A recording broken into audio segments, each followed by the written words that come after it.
Hi, my name is Riley Allen. This is my review of Chapter 5 of Harry Potter and the Philosopher's Stone titled Diagon Alley.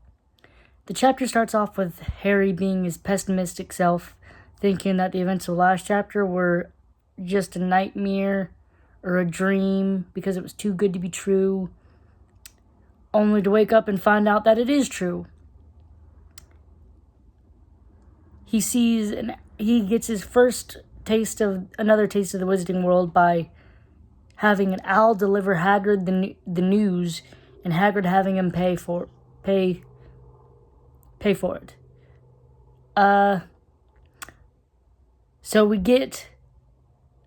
Then he takes Harry out into the boat that Vernon brought them to the little hut and takes him back to shore.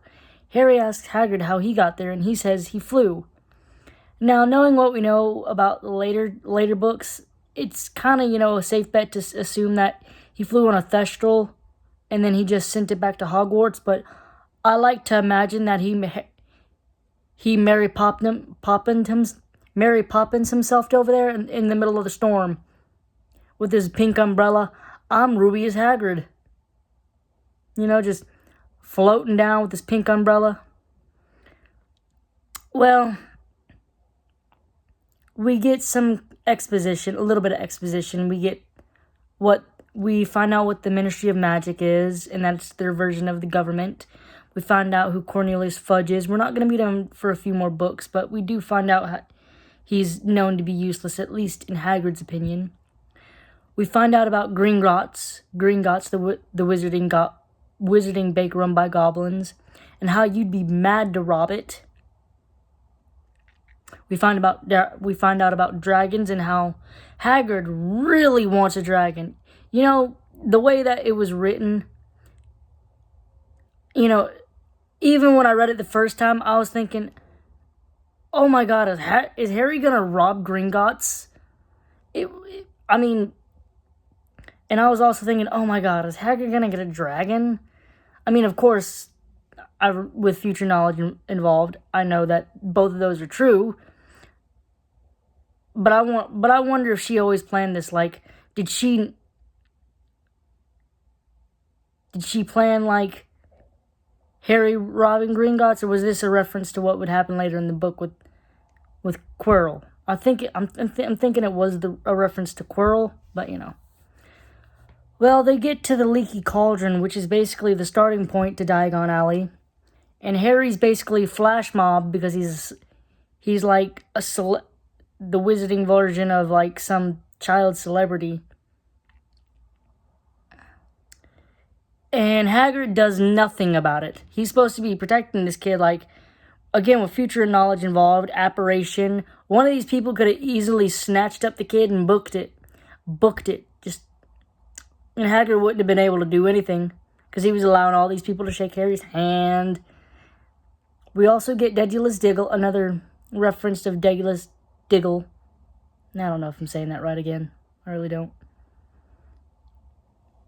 Who's excited that Harry remembered seeing him in a store where Dedulus Diggle, no, I'll just call him Diggle. Diggle bowed to Harry.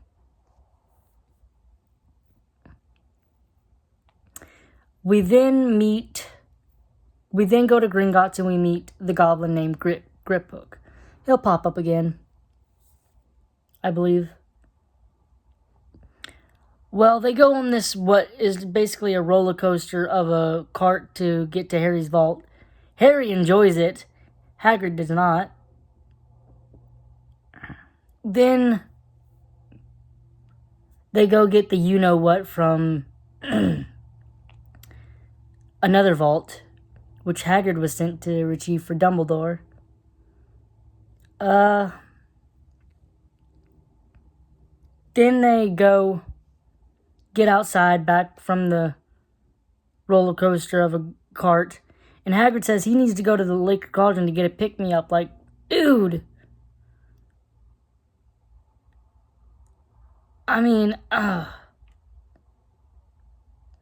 Hagrid's basically abandoning this kid again, throwing him straight to the wolves. He comes back pretty quickly, at least story-wise. He was only gone for like a page or two. But still, it was the thought that he had to go leave to get what was implied to be an alcoholic drink, you know?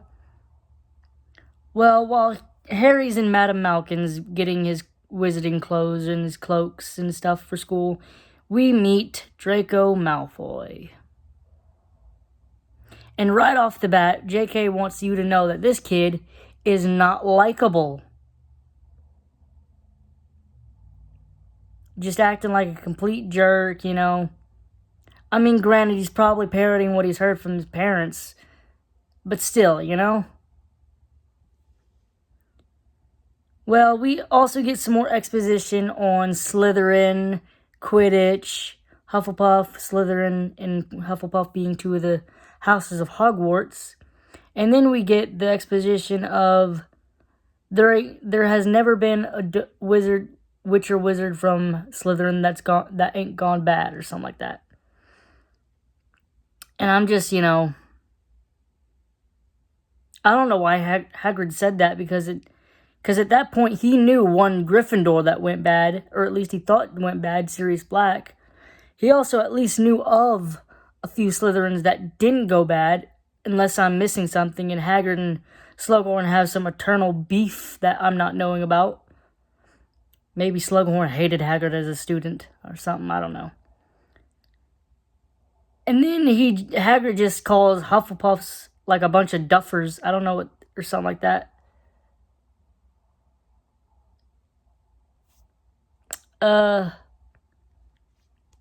Then we go to Ollivander's, and Harry takes forever to get his wand. Now, in between Madame Malkin's, there's basically a shopping montage of him getting all these things, and Harry basically acting like he was basically given the king to his kingdom. Now he wants to buy everything. He wanted to buy a golden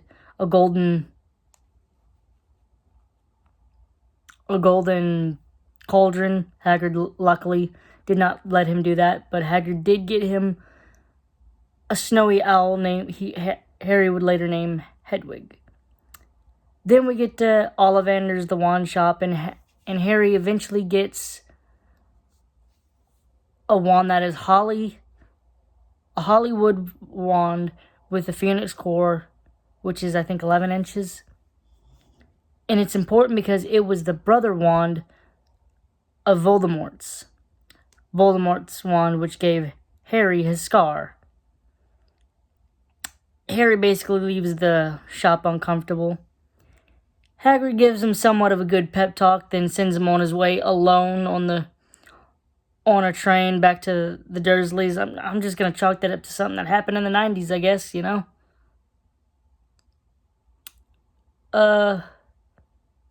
He also gives Harry his ticket for Hogwarts Express, but doesn't tell him how to get on it, you know?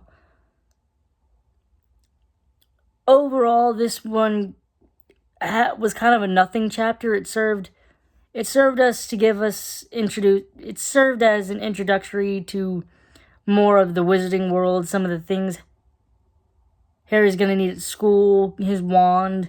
It kind of sets up Harry's rivalry with Draco Malfoy. We're also introduced to Quirinus Quirrell, the stuttering idiot. Overall, it was an okay chapter. It was kind of a boring chapter. It wasn't the greatest chapter, but it wasn't a boring chapter. I'm going to give it a 5 out of 10. Thanks for watching the video. Don't forget to like, comment, and subscribe, and I'll see you in the next video.